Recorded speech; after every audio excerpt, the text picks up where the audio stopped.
तर मित्रांनो, आजचा दिवस हा बऱ्याच जणांसाठी एक वेगळा दिवस आहे असं आपण म्हणू शकतो। विशेषतः सिडकोची जी काही अपकमिंग लॉटरी आहे किंवा सिडकोची जी काही योजना येणार आहे त्या योजनेच्या दृष्टीने आजच्या दिवशी एक महत्त्वाची घडामोड घडलेली आहे, ज्याच्या संदर्भात बोलणं अतिशय महत्त्वाचं आहे। आणि ती घडामोड म्हणजे मित्रांनो, आज दिवसभर एक मेसेज व्हॉट्सअपवरून व्हायरल होतोय आणि त्या मेसेजमध्ये जी काही सिडकोची अपकमिंग योजना आहे, सिडकोची जी काही लॉटरी प्रोसेस आहे, जेव्हा काही सिडकोची फर्स्ट कम फर्स्ट सर्व योजना येणार आहे त्याच्या संदर्भात काही अतिशय महत्त्वाची माहिती दिलेली आहे। आणि ते लेटर बऱ्याच व्हॉट्सअपवरती फॉरवर्ड झालेलं आहे, किंबहुना मला सुद्धा ते लेटर आलेलं आहे। अनेक मित्रांनी अनेक वेगवेगळ्या माध्यमातून माझ्यापर्यंत ते लेटर आलेलं आहे आणि त्याच्यावरती कमेंट्स पण आलेले की सर प्लीज हे लेटर वाचा आणि नेमकं काय सत्य आहे, काय असत्य आहे, काय रिॲलिटी आहे याच्या संदर्भात आम्हाला माहिती द्या, अशा अनेक कमेंट्स आलेल्या होत्या। आणि म्हणून आज आपण जे काही सिडकोच्या लॉटरी संदर्भात पत्र व्हायरल झालेलं आहे किंवा जे काही माहिती व्हायरल झालेली आहे त्या संदर्भात सविस्तर माहिती पाहणार आहोत। नमस्कार मित्रांनो, कसे आहात सगळे? मजेत ना? स्वागत आहे आपल्या सर्वांचं या यूट्यूब चॅनलवरती,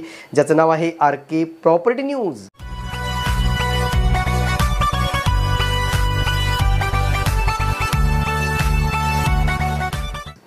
तर मित्रांनो, आपण पाहतोय की वारंवार सिडकोच्या द्वारे ज्या काही लॉटरीज जाहीर केल्या जातात त्याची आपण इत्थंभूत माहिती देण्याचा पुरेपूर प्रयत्न करत असतो। आणि आता जे काही पत्र व्हायरल झाले मित्रांनो, ते पत्राच्या संदर्भात खरंच पण रिॲलिटी नेमका काय हे पाहण्यापूर्वी जर तुम्ही आमच्या चॅनलला सबस्क्राईब केलं नसेल तर प्लीज सबस्क्राईब करा, लाईक करा आणि हो बेल आयकॉन प्रेस करायला मात्र विसरू नका। तर आता मित्रांनो, जे काही सिडकोचं पत्र व्हायरल झालेले आहे ते सिडकोची जे काही अपकमिंग योजना आहे फर्स्ट कम फर्स्ट सर्व, खरं तर फर्स्ट कम फर्स्ट सर्व प्रथम येण्यास प्रथम प्राधान्य, याच्याऐवजी त्याला सिडकोने नाव दिले सिलेक्ट माय सिडको होम, म्हणजे सिलेक्ट माय सिडको होम याच नावाने ती योजना जाहीर केली जाणार आहे। त्याच्यामध्ये पत्रामध्ये आपण पॉईंट वाईज बोलूया मित्रांनो, कारण तुम्हाला ते क्लिअर होईल की नेमकं ज्यांना पत्र आलेलं आहे। कारण व्हिडिओ थोडा मोठा होऊ शकतो, पण हा व्हिडिओ पूर्ण पहा, तुम्हाला सगळ्या गोष्टी क्लिअर होतील।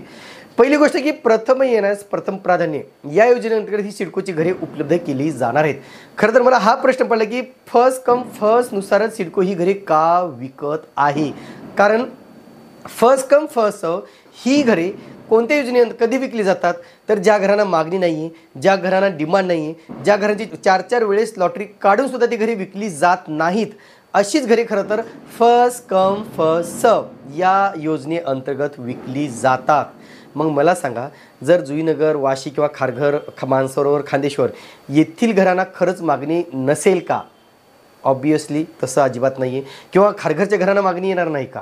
अजिबात तसं होणार नाही। किंवा जुईनगर किंवा जे काही वाशीची घरं आहेत त्या घरांना फॉर्म येणार नाहीत का? तर नक्कीच येऊ शकतात, किंबहुना तुडुंब अशी गर्दी त्या ठिकाणी होऊ शकते, खूप मोठ्या प्रमाणात अर्ज त्या ठिकाणी येऊ शकतात। मग ही घरे फर्स्ट कम फर्स्ट नुसारच का विकली जात आहेत? मित्रांनो, हा खूप गहन विषय आहे आणि याच्यावरती नक्कीच मी पुढील भागातून मी सविस्तर सांगणार आहे, सविस्तर बोलणार आहे। पण आता जो काही पत्राचा विषय चाललेला आहे त्या पत्रानुसार पॉईंट वाईज विचार केला तर ही सिलेक्ट माय सिडको या नावाने लॉटरी येणार आहे। यात मी तुम्हाला पहिला पॉईंट वाचून दाखवतो, एक एक पॉईंट वाचून आपण त्याच्यावरती चर्चा करूया। तर नवी मुंबई सिडको सोडत 2024, सिडकोची सोडत 15 ऑगस्ट 2024ला होणार आहे। नक्कीच आम्ही सुद्धा माहिती घेण्याचा प्रयत्न करतोय, आम्ही सुद्धा सांगतोय की ही लॉटरी 15 ऑगस्टच्या मुहूर्तावरती जाहीर केली जाणार आहे किंवा गणेशोत्सवाच्या मुहूर्तावरती जाहीर केली जाणार आहे। अशा दोनच बातम्या आमच्याकडे सध्या तरी अनऑफिशियली कळत आहेत। मी परत सांगतो मित्रांनो, ह्या कुणी सिडकोचा अधिकारी येऊन ऑन द कॅमेरा बोलत नाही, ऑफ द रेकॉर्ड किंवा अनऑफिशियली ते जनरल सांगतात की नाही आम्ही 15 ऑगस्टला ती लॉटरी जाहीर करणार आहोत किंवा नाही आम्ही अमुक दिवशी ही लॉटरी जाहीर करणार आहोत। तर नक्कीच 15 ऑगस्टला सध्या बोललं जाते, पण जर मागच्या वर्षीसारखं जर प्रॉब्लेम आला, कारण आता सध्या 15 ऑगस्टला कधी येऊ शकते, जो काही सिडकोच्या घरांच्या जे काही कंत्राट वाद आहे, जे काही घरांचं कॉन्ट्रॅक्ट संबंधित कंपनीला देण्यात आलेलं आहे त्याच्यावरून सध्या वाद सुरू आहे आणि तो वाद लवकरच मिटेल आणि 15 ऑगस्टच्या मुहूर्तावरती ही सोडत जाहीर होईल असं सुद्धा एक कन्फर्म माहिती मिळत आहे। त्याच्यामुळे ही सुद्धा माहिती बरोबर आहे।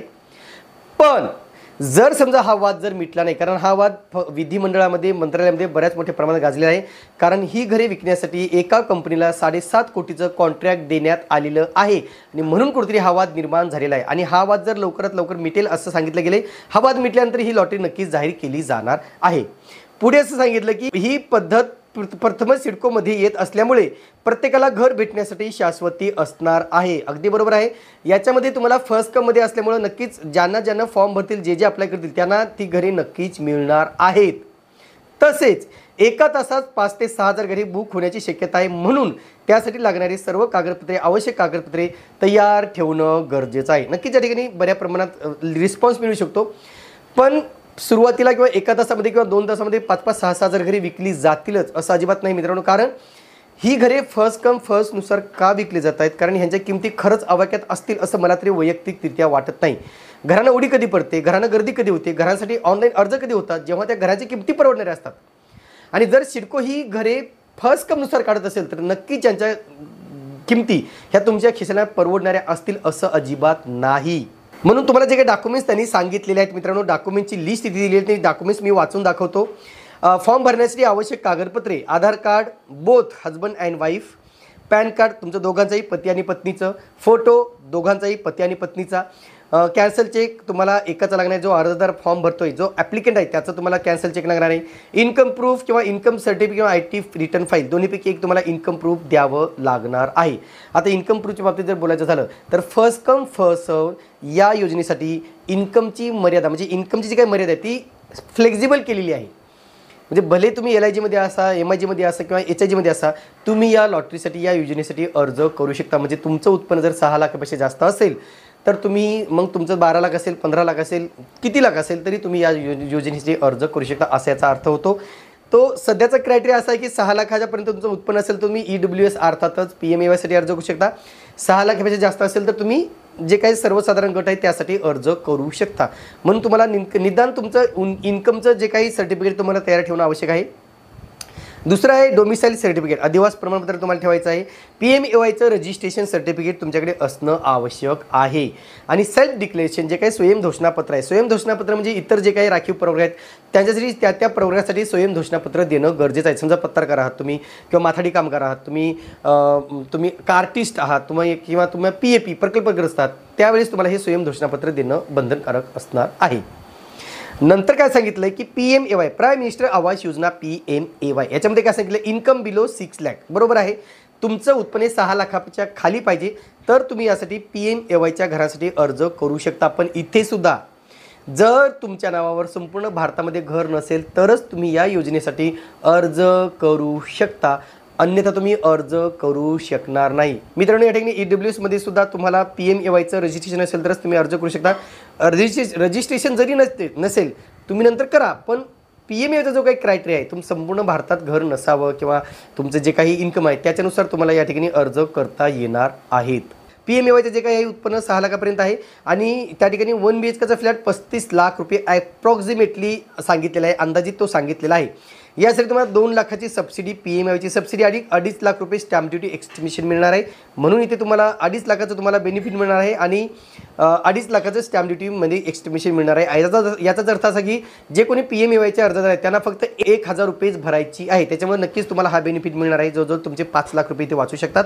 दुसरं आहे non PMAY income above 6 lakh, जे नॉन PMAY आहे ज्यांचं इन्कम 6 लाखाच्या वरती आहे. आता इथे 1 BHKचा फ्लॅट 42 लाख रुपये ॲप्रॉक्सिमेटली सांगितलेला आहे. 1 मास्टर बेडरूम असणार आहे आणि त्याच्यामध्ये 2 BHKचा एक 65 लाख रुपयाचा एक फ्लॅट आहे जो मास्टर बेडरूम असणार आहे. आणि तिथे सुद्धा दोन्ही प्रकारच्या घरे ही सर्वसाधारण उत्पन्न गट, इथे लक्षात घ्या LIG, MIG किंवा HIG असं दिलेले नाही आहे. इथे सर्वसाधारण उत्पन्न गट आहे जो 6 लाखापेक्षा जास्त आहे. अशी लोक या ठिकाणी तुम्ही अर्ज करू शकता. इथे तुम्हाला कुठलीच PMAYची सबसिडी मिळणार नाही किंवा स्टॅम्प ड्युटीमध्ये तुम्हाला कुठली सवलत मिळणार नाही जशी PMAYसाठी मिळते तशी. दोन्ही बाबी क्लिअर झाल्या असतील, एक PMAY दुसरं नॉन PMAY. आता सगळ्यात महत्त्वाचा प्रश्न जो माझ्या मित्रांनी मला केला की तो PMAYच्या कॅटेगरीमध्ये बसत नाही पण त्याचं उत्पन्न 6 लाखापेक्षा कमी आहे. मग अशा वेळेस अशी सगळीच लोक या लॉटरीतून बाद होऊ शकतात किंवा या लॉटरीतून दूर जाऊ शकतात. समजा एखाद्या व्यक्तीचं गावी घर आहे, छोटं मोठं घर आहे, तो PMAYसाठी नाही भरू शकणार आहे पण त्याला सिडकोच्या या लॉटरीमध्ये अर्ज करायचा आहे, LIG, MIG सर्वसाधारणसाठी अर्ज करायचा. मग अशा वेळेस त्यांनी काय करावं हा खूप मोठा प्रश्न आहे मित्रांनो. मी लवकरच 2 दिवसामध्ये त्याच्या संदर्भात मी क्लिअरिफिकेशन घेतो, सिडकोकडून क्लिअर माहिती घेतो आणि त्याच्यानंतर एक डिटेल व्हिडिओ बनवतो की नेमका अशा वेळेस अशा अर्जदाराने नेमका काय करायचं. कारण इथे हा प्रश्न आहे की जर तुमचं उत्पन्न 4 लाख रुपये आहे पण तुम्हाला PMAY मध्ये नाही भरायचं, तुम्हाला जे काही LIG जे काही इतर उत्पन्न आहे त्यासाठी भरायचं आहे, तर अशा वेळेस तुम्ही त्याच ठिकाणी इलिजिबलच होणार नाही. मग असं जर इलिजिबल नाही होणार तर तुम्हाला ती घरे मिळणार नाहीत आणि जर ही घरे मिळणार नाहीत तर ती तुमच्या मूलभूत हक्कावरती गदा ठरू शकते. इथे सुद्धा सिडकोने अतिशय विचार करणं आवश्यक आहे. एक तर जे PMAY मध्ये बसत नाहीत त्या सगळ्याच अर्जदारांना म्हणजे EWS LIG जे कोणी असतील त्यांचं उत्पन्न 50,000 असो, 20,000 असो किंवा 15,000 असो, त्या सगळ्यांना त्या योजनेमध्ये त्या दुसऱ्या गटामध्ये टाकणं आवश्यक आहे. लक्षात घे मी काय म्हणतोय, तुम्हाला समजत असेल. जे नॉन PMAY आहे पण त्याचं उत्पन्न 4-4.5 लाख रुपये आहे, 6 लाखाच्या आत आहे, तर अशांनी काय करायचं हा खूप मोठा प्रश्न आहे. त्याच्या संदर्भात मी लवकरच सिडकोतून माहिती घेऊन त्याच्यावरती सविस्तर माहिती देतो किंवा त्याच्यावरती जे काही माहिती आहे ती तुमच्यापर्यंत पोहोचवतो. नंतर जाय मित्रांनो, नवी मुंबईतील वाशी, जुईनगर, कोपरखिरणे, खारघर, मानसरोवर, खांदेश्वर, उल्वे या ठिकाणी ही घरे उपलब्ध होणार आहेत. तर या ठिकाणी वाशी तुम्ही कट करा, कारण माझ्या माहितीप्रमाणे सिडकोतून सांगितलं जातं की वाशी आणि जुईनगर हे होल्डवरती ठेवण्यात येणार आहे. तरी सांगू शकत नाही, मी परत सांगतोय, जाहिरात ज्या दिवशी येईल त्या दिवशी आपल्याला कळेल की नेमका कोणत्या कोणत्या ठिकाणी जाहिरात आलेली आहे. पण माझ्या माहितीप्रमाणे सिडकोचं सध्याचं नियोजन असं आहे, आता कोपरखिरणे हा भागच नाही, कोपरखिरणेमध्ये घरे नाही आहेत माझ्या माहितीप्रमाणे, पण खारघर, मानसरोवर, खांदेश्वर, पनवेल, कळंबोली, तळोजा आणि उल्वे येथील घरे म्हणण्यापेक्षा खारकोपर एक स्टेशन पुढे जा आणि खारकोपर येथील घरे या लॉटरीमध्ये उपलब्ध करून देण्यात येणार आहेत. आता या सगळ्याच ठिकाणी जवळजवळ काही ठिकाणी 2 BHKची घरे आहेत, पण काही ठिकाणी फक्त PMAYची सुद्धा घरे असल्याचं आढळून आलेलं आहे. आणि म्हणून खारघर म्हणजे फक्त खारघर स्टेशन नाही, तर खारघरचा जो काही बस टर्मिनल आहे त्याही ठिकाणी घरे आहेत. म्हणून 2 ते 3 प्रकल्प खारघरचे आहेत. लक्षात घ्या, खारघरमध्येच 3 वेगवेगळे प्रकल्प उपलब्ध करून दिले जाणार आहेत. 3ही ठिकाणी जाऊन मी साईट व्हिजिट करून तुम्हाला ॲक्च्युअल साईट दाखवेन नेमका कोणत्या ठिकाणी कोणते घरे उपलब्ध आहेत. म्हणून तुम्हाला वाशी आणि जुईनगरचे घरे मिळतीलच अशी मला तरी शाश्वती वाटत नाही. कारण माझ्या मते असं आहे की सिडकोला अगोदर तळोजा, कळंबोली, पनवेल जे बाहेरच्या साईडला घरे आहेत अगोदर ती विकणं सिडकोला व्यवहारी ठरणार आहे.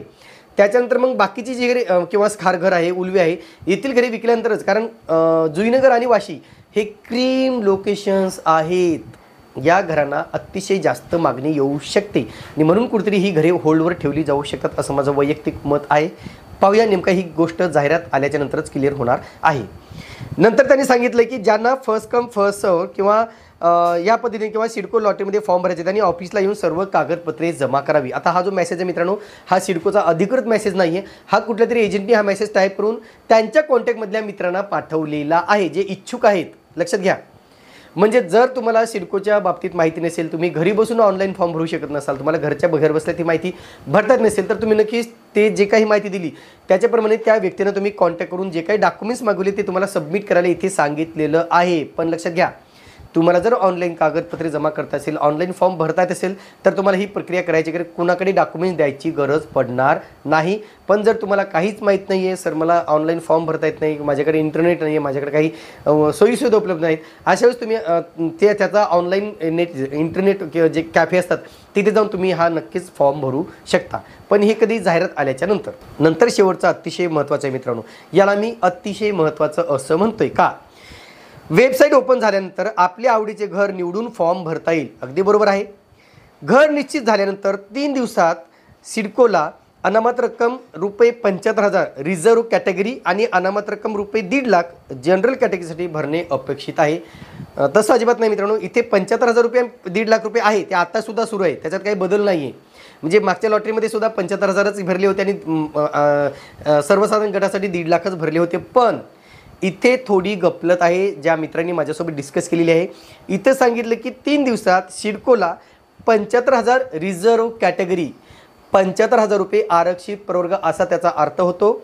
इथे तो अर्थ घेऊ नका. रिझर्व्ह कॅटेगरी ऐवजी तिथे तुम्ही EWS आर्थिकदृष्ट्या दुर्बल घटक असं वाचा, जो सिडकोच्या प्रॉपर नियमामध्ये दिलेला आहे. कारण म्हाडा किंवा सिडकोच्या आत्ताच्या लॉटरीच्या इतिहासामध्ये कधीच प्रवर्गावाईज किंवा रिझर्व्ह कॅटेगरी आणि ओपन कॅटेगरी त्याच्यानुसार अनामत रक्कम ही घेतली गेली नाही. आणि म्हणून कुठेतरी इथे रिझर्व्ह कॅटेगरी ऐवजी तुम्ही EWS आर्थिकदृष्ट्या दुर्बल घटक असं वाचा. म्हणजे जे कोणी आर्थिकदृष्ट्या दुर्बल घटक यानी की अर्थात जो पहिला गट आहे PMAYचा गट, त्यांच्यासाठी 75,000 रुपये आहे. आणि जे नॉन PMAY आहेत, ज्यांचं उत्पन्न 6 लाखापेक्षा वर आहे, असे सगळे अर्जदार हे जनरल कॅटेगरीमध्ये कन्सिडर केले जाणार आहेत. जनरल कॅटेगरी आपली जी नोकरीसाठी जी जनरल कॅटेगरी असते ती वेगळी आहे आणि सिडकोची जनरल कॅटेगरी ही वेगळी आहे. या जनरल कॅटेगरीमध्ये सगळ्याच प्रवर्गातील अर्जदार, सगळ्याच उत्पन्न गटातील अर्जदार अर्ज करू शकतात. फक्त त्यासाठी 1.5 लाख रुपये तुम्हाला भरायचे आहेत. जनरल कॅटेगरी हा शब्द यासाठी वापरला की LIG, MIG आणि HIG तीनही उत्पन्न गटातील अर्जदार या ठिकाणी अर्ज करू शकतात. म्हणून याचं सिडकोचं अधिकृत नाव आहे सर्वसाधारण गट, असं त्याचा अर्थ होतो. तीनही गटातील अर्जदार या ठिकाणी इलिजिबल आहेत. पण माझ्या मते जे नॉन PMAY पण जे EWS मध्ये आहेत त्यांनाही या ठिकाणी इन्क्लूड करणं अतिशय महत्त्वाचं आहे. नंतर 3 दिवसात पेमेंट न केल्यास मिळालेले घर रद्द होणार आहे. आता हे जे काही ऑनलाईन प्रोसेस आहे, मी वारंवार सांगतो की ऑनलाईन घर बुक करताना तुम्हाला तिथे स्ट्रक्चर दिसेल, बिल्डिंगचं तुम्हाला मॅप दिसेल, 3D मॅप. त्या 3D मॅपमध्ये किंवा त्या मॅपमध्ये जसं आपण बसचं बुकिंग करताना किंवा ट्रेनचं बुकिंग करताना, बसचं बुकिंग करताना सीट दिसते आपल्याला, अवेलेबल सीट, त्याच्यावरती क्लिक केलं तर ती सीट बुक होते. आणि तशी सिडकोच्या घराची सीट बुक करून, सिडकोचं घर बुक करून तुम्हाला 3 दिवसामध्ये अनामत रक्कमचं पेमेंट करायचं आहे. आणि त्याच्यानंतर तुमचं हे घर कन्फर्म होणार आहे किंवा कन्फर्मेशन तुम्हाला नक्कीच मिळणार आहे. पण इथे सुद्धा जे काही फर्स्ट कम फर्स्ट सर्व्हनुसार फक्त अनेकांना असं वाटतं की आम्ही एखाद्या एजंटला पैसे दिले, तर मला अनेकांनी कमेंट्स केलं की एजंट लोक 5-5 लाख रुपये, 4-4 लाख रुपये, 3-3 लाख रुपये मागतायत आणि ते सांगतात की आम्हाला हमखास तुम्हाला घर मिळवून देऊ. मित्रांनो, हमखास घर मिळवण्याचं सांगतो की असं सुद्धा तुम्हाला हमखास घर मिळू शकतं. फक्त एवढंच आहे की तुम्हाला तुमचं इंटरनेट प्रॉपर चालायला हवं. तुमचे जे काही सेटअप आहे, मोबाईल नंबर किंवा रेंजमध्ये तुम्ही असायला हवं, तुम्ही नक्कीच त्या ठिकाणी अर्ज करू शकता. आता हा गोंधळ मित्रांनो की ऑनलाईन जे काही प्रोसेस होणार आहे त्याच्या संदर्भात सिडकोने खूप मोठ्या गोष्टी म्हणजे सांगितलेल्या नाहीत किंवा डिस्क्लोज केलेल्या नाहीत, त्या खुल्या केलेल्या नाहीत, अजून त्या गुलदस्त्यामध्येच आहेत. कारण मागच्या वेळेस जी काही लॉटरी 15 ऑगस्टच्या मुहूर्तावरती काढली जाणार होती, त्याचं जर माहिती पुस्तकं तुम्ही वाचली तर त्याच्यामध्ये सिडकोच्या किमतीचा उल्लेख कुठेच केलेला नाही. आम्ही सुद्धा आमच्या व्हिडिओच्या माध्यमातून सांगतोय की याच्या घराची अंदाजित किंमत जी अनऑफिशियली आम्हाला सांगितली जाते EWS 35 ते 40 लाख असेल, 1 BHK जो आहे LIGचा 40 ते 45 दरम्यान असेल आणि 2 BHK 50 ते 55 किंवा 60-65च्या दरम्यान असेल. एक अंदाजित माहिती आपल्याला मिळत आहे आणि त्याच माहितीच्या आधारे आम्ही आमच्या व्हिडिओतून तुमच्यापर्यंत ती माहिती पोहोचवते. पण मागच्या सिडकोच्या लॉटरीमध्ये जी काही लॉटरी जाहीर झाली होती, जी काही योजना आली होती बुक सिलेक्ट माय सिडको, त्याच्यामध्ये तुम्हाला पहिलं घर सिलेक्ट करायचं. घर सिलेक्ट केल्यानंतर 75,000 रुपये भरायचे. 75,000 रुपये भरल्यानंतर त्याची किंमत डिस्प्ले केली जाईल असं मागच्या लॉटरीत सांगितलेलं आहे, लक्षात घ्या. म्हणजे इथे सिडको जी काही फर्स्ट कम फर्स्ट योजना आणते, इथे खूप गर्दी होईल, खूप किऑस होईल, खूप मोठ्या प्रमाणात उड्या पडतील, नक्कीच उड्या पडतील. पण त्या घरांच्या किमती पाहिल्यानंतर मात्र त्या उड्या कमी होतील असा माझा वैयक्तिक अंदाज आहे. आणि म्हणून आपल्याला हेच पाहणं महत्त्वाचं आहे की नेमकं याची लॉटरी कधी जाहीर होते आणि या योजनेअंतर्गत कोणत्या ठिकाणी कुठल्या नियमांना इथे लागू केलं जाऊ शकतं. कारण सगळ्याच नियमाच्या बाबतीत अजून थोडंफार कन्फ्युजन आहे. जसं मी सांगितलं की EWS जो नॉन PMAY EWS कॅटेगरीवाला अर्जदार आहे त्यांनी कुठे जायचं हा खूप मोठा प्रश्न आहे. आणि म्हणून याच्या संदर्भात इत्यंभूत माहिती घेण्याचा प्रयत्न करतोय आणि जी माहिती सिडकोच्या माध्यमातून मिळत राहील त्याच्या संदर्भात मी नक्कीच ती माहिती आपल्यापर्यंत पोहोचवणार आहे. पण लक्षात घ्या, हा मेसेज अधिकृत सिडकोचा मेसेज नाही आहे किंवा दिलेली माहिती सत्यच असेल असे नाही. मी परत सांगतोय, आम्ही सुद्धा अंदाजित माहिती देतो असतो मित्रांनो. जशी आम्हाला वाया माहिती येते किंवा पत्रकार परिषदेच्या माहितीतून किंवा त्याच्या वेबसाईटच्या माध्यमातून माहिती मिळते तीच आम्ही आपल्यापर्यंत पोहोचवते. पण आता ही जी काही लॉटरी येणार आहे, ही जी काही फर्स्ट कम फर्स्ट किंवा योजना येणार आहे ती लवकरच जाहीर केली जाईल असं वारंवार सिडकोतून सांगितलं जात आहे. आता फक्त अवघे 15 ते 20 दिवस बाकी आहेत या लॉटरीला अनाऊन्स करण्यासाठी. अनेकांनी मला हे विचारलं की सर लॉटरी जाहीर झाली का 15 ऑगस्टला निकाल लागणार आहे का? असं अजिबात नाही आहे. 15 ऑगस्टपासून ऑनलाईन रजिस्ट्रेशन सुरू होणार आहेत. आता याच्यामध्ये 2 टप्प्यामध्ये तुम्हाला काम दिलं जाऊ शकतं. पहिल्या टप्प्यामध्ये रजिस्ट्रेशन करणं, दुसऱ्या टप्प्यामध्ये ऑनलाईन अर्ज भरणं, असे 2 टप्पे तुम्हाला या ठिकाणी ठेवले जाऊ शकतात. आणि म्हणून कुठेतरी तुम्ही जे काही डॉक्युमेंट्स लागलेले सांगितलेले आहेत ते डॉक्युमेंट्स तुम्ही तयार ठेवा. मी पुन्हा एकदा सिडकोतून प्रॉपर माहिती घेतो डॉक्युमेंट संदर्भात आणि ती माहिती तुमच्यापर्यंत पोहोचवतो. पण जाण्यापूर्वी अतिशय महत्त्वाची माहिती, कृपया कुण्याही व्यक्तीला तुम्ही आर्थिक व्यवहार करू नका. कुठल्याही एजंटला तुम्ही पैसे किंवा ओरिजिनल डॉक्युमेंट्स प्लीज देऊ नका. कारण ही जी सिडकोची लॉटरी आहे ती फर्स्ट कम फर्स्ट नुसार आहे. याचा अर्थ जेवढे कोणी अप्रोच करतील बहुतांश जणांना त्या ठिकाणी घर मिळणार आहे. लॉटरी प्रोसेस होणार नसल्यामुळं तुम्ही प्लीज कृपया कुणासोबतही आर्थिक व्यवहार करू नका. यामध्ये तुमची कदाचित फसवणूकही होऊ शकते. तुर्तास मित्रांनो इथेच थांबतो. पुन्हा भेटूया एका नवीन व्हिडिओसह. तोपर्यंत आपली रजा घेतो. धन्यवाद.